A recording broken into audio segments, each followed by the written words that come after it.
साथियों नमस्कार। Real news channel में आपका हार्दिक स्वागत है। फिलहाल देश में कांग्रेस अपना नया रूप पेश कर रही है और कह रही है पहले जैसी कांग्रेस अब नहीं है। वो कांग्रेस जिसने देश में संविधान लागू होने के बाद में और संविधान में SC ST के लिए आरक्षण की व्यवस्था का प्रोविजन होने के बावजूद में आरक्षण व्यवस्था को कभी पूरी तरह से लागू नहीं होने दिया।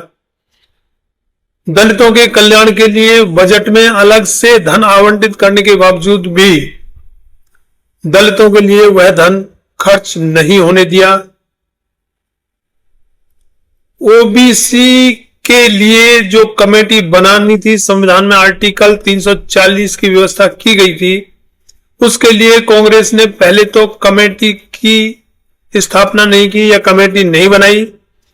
दूसरे, कमेटी की रिपोर्ट आने के बाद भी लागू नहीं होने दी, जिसमें काका कालेलकर समिति की रिपोर्ट 1959 में आ गई थी, जिसको कांग्रेस सरकार ने कभी लागू नहीं किया। उसके बाद में जनता सरकार में मंडल कमीशन की रिपोर्ट आने के बाद में 1980 में आ गई थी, जिसके बाद में कांग्रेस सरकार आ गई और कांग्रेस ने उसको कभी लागू नहीं होने दिया, जिसको अंततः जनता सरकार में माननीय BP सिंह जो प्रधानमंत्री बने, उन्होंने उसको लागू किया था। दूसरे, कांग्रेस ने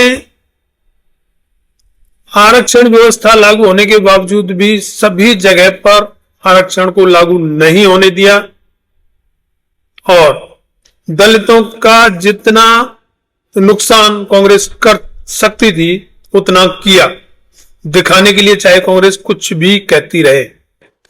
अब जो माहौल बनाया जा रहा है कि कांग्रेस अब बदल गई है, पहले जैसी पार्टी नहीं रही है।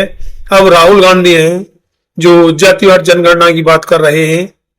तो जातिवार जनगणना के बारे में तो मैं बताता हूं, जातिवार जनगणना तो 1911 में की गई थी, लेकिन कांग्रेस हमेशा इसी तरीके से तो खेल करती है। दिखाने के लिए कांग्रेस सरकार ने जातिवार जनगणना कराई, लेकिन उसको इतना लटका दिया कि 2014 में भारतीय जनता पार्टी के आने के बाद में उसने उसके आंकड़े उजागर नहीं किए। तो इसको कांग्रेस और बीजेपी की मिली भगत नहीं कहोगे तो क्या कहोगे? जबकि जातिवार जनगणना तो 2011 में ही शुरू हो गई थी, वो 1-2 साल में वो फाइनल भी हो जानी थी, लेकिन कांग्रेस ने नहीं की। यही तो कांग्रेस का काम करने का तरीका है, आपको दिखाने के लिए आपकी हाँ में हाँ मिलाती रहेगी, लेकिन फाइनली वो वही करती है जो मनवादी सोच उसकी कहती है। उसके अलावा जातिवार जनगणना के अलावा वो और भी समाज के लिए कई तरह की बातें करती है, जिनमें प्रमोशन में आरक्षण और आरक्षण का जो 50% का जो कैप लगा हुआ है उसको हटाने की बात करती है। अरे भाई, कांग्रेस यही तो थी शुरू से देश में, तब कांग्रेस ने कुछ नहीं किया आरक्षण के लिए। अब बताने के लिए ड्रामा करती है, लेकिन अगर कांग्रेस आ भी गई सत्ता में तो उसको वही ड्रामे करने हैं, वो लागू भी करेगी, लेकिन कोर्ट या और कोई पछड़ा ऐसा डाल देगी जिससे कि आपको कांग्रेस दलितों के लिए काम करती हुई तो दिखेगी, लेकिन काम होगा नहीं, काम दलितों के खिलाफ ही होगा। तभी तो दलितों की जो हालत देश में ऐसी बनी हुई है, उसके लिए पूरी तरह से कांग्रेस जिम्मेवार है, जिसने देश आजाद होने के बाद में सत्ता संभाली। अगर कांग्रेस दलितों की हितैषी होती तो आज दलितों की हालत ये ना होती कि जगह जगह दलितों के साथ में मारपीट हो रही है, दलितों के दूल्हों को घोड़ी से उतारा जा रहा है, दलितों के बच्चों को मटका छूने पर मार दिया जाता है। ऐसा क्यों है? जबकि देश में कांग्रेस की सरकार ज्यादा लंबे समय तक रही। क्या किया कांग्रेस ने? अब उसी तरीके से कांग्रेस काफी माहौल बना रही है, कांग्रेस के लोग काफी माहौल बना रहे हैं और हर बात के लिए राहुल गांधी को वो बता रहा है, राहुल गांधी ने ये मास्टर स्ट्रोक मार दिया, राहुल गांधी ने ये कर दिया, राहुल गांधी ने ये कर दिया। राहुल गांधी ने कुछ नहीं किया। वोट चोरी अगर हुई है, उनकी कांग्रेस स्टेट में कांग्रेस की सरकार है, उसकी ड्यूटी बनती है वोटर लिस्ट में अगर इतनी गड़बड़ी हुई है तो उसको पकड़ना उसकी ड्यूटी बनता है।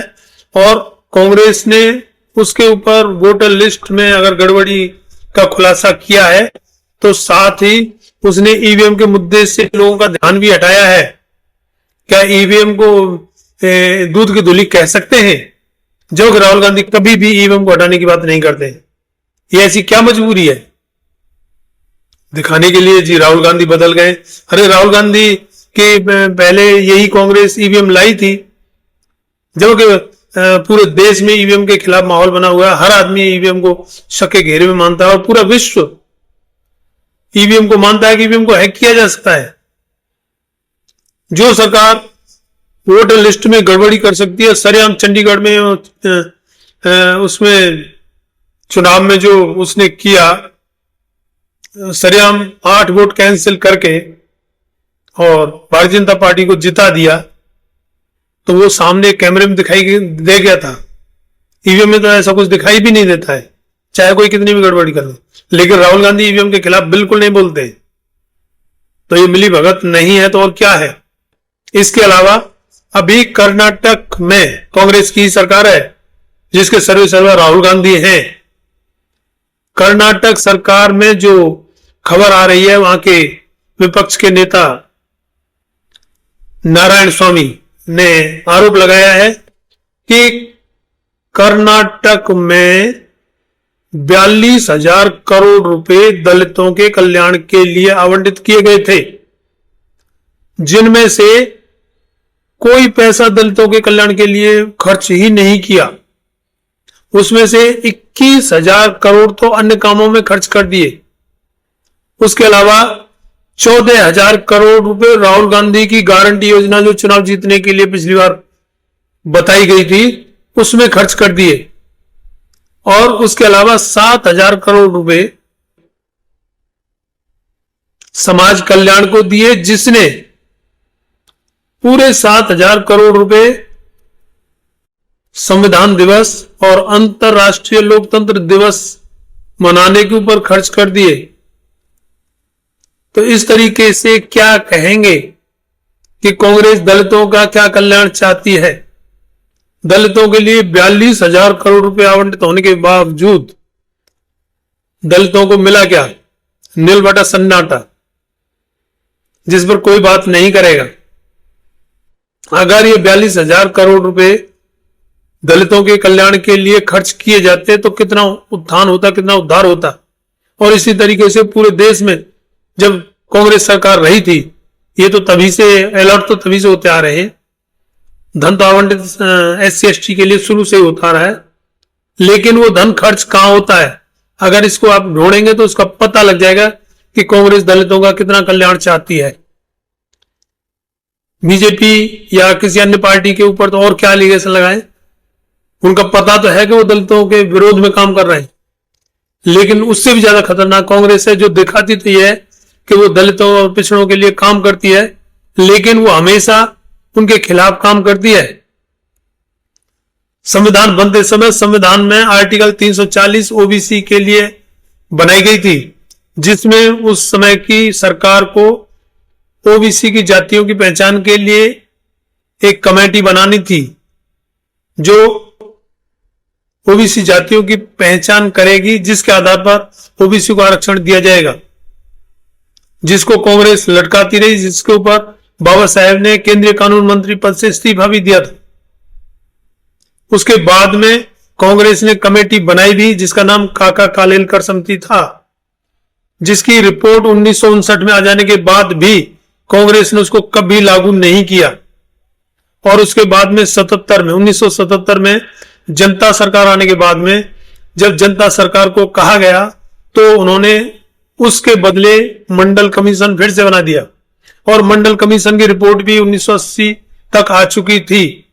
उसके बाद में जनता सरकार बदल गई और कांग्रेस सरकार फिर आ गई, और कांग्रेस सरकार ने उस रिपोर्ट को भी कभी लागू नहीं किया, जिसको 1990 में वीपी सिंह सरकार बनने के बाद में माननीय वीपी सिंह साहब ने उसकी एक सिफारिश नौकरियों में आरक्षण लागू किया, जिसको बाद में केंद्रीय शिक्षा मंत्री ठाकुर अर्जुन सिंह ने शिक्षा में आरक्षण ओबीसी के लिए लागू किया। तो कांग्रेस ने कब दलित और पिछड़ों के लिए काम किया है? कौन सा काम किया है? हमेशा इनके काम को रोका है, इनके कल्याण को रोका है।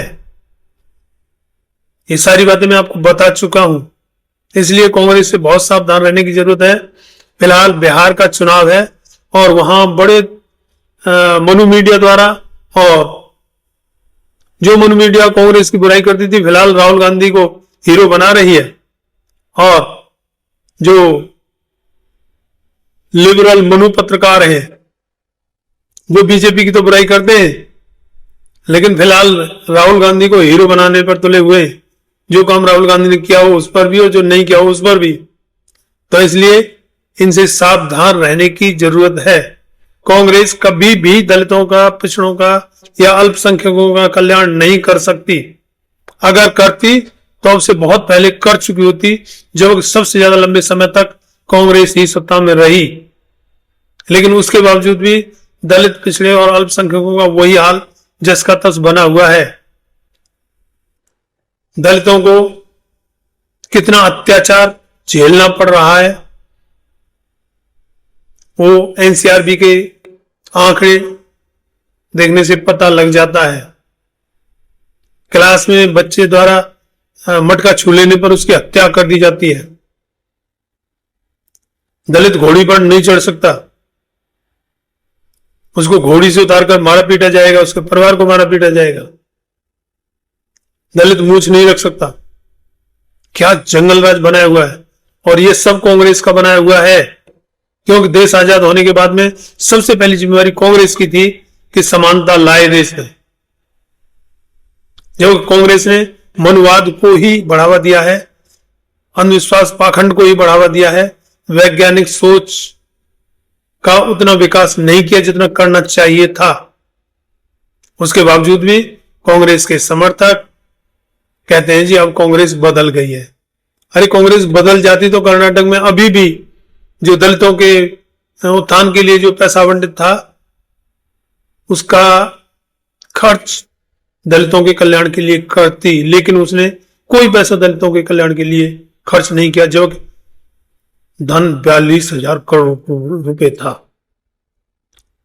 तो वीडियो इतना ही। चैनल को सब्सक्राइब, वीडियो को लाइक और शेयर करें, जिससे कि यह बात देश में जन जन तक पहुंचे। धन्यवाद। जय भीम, जय भारत।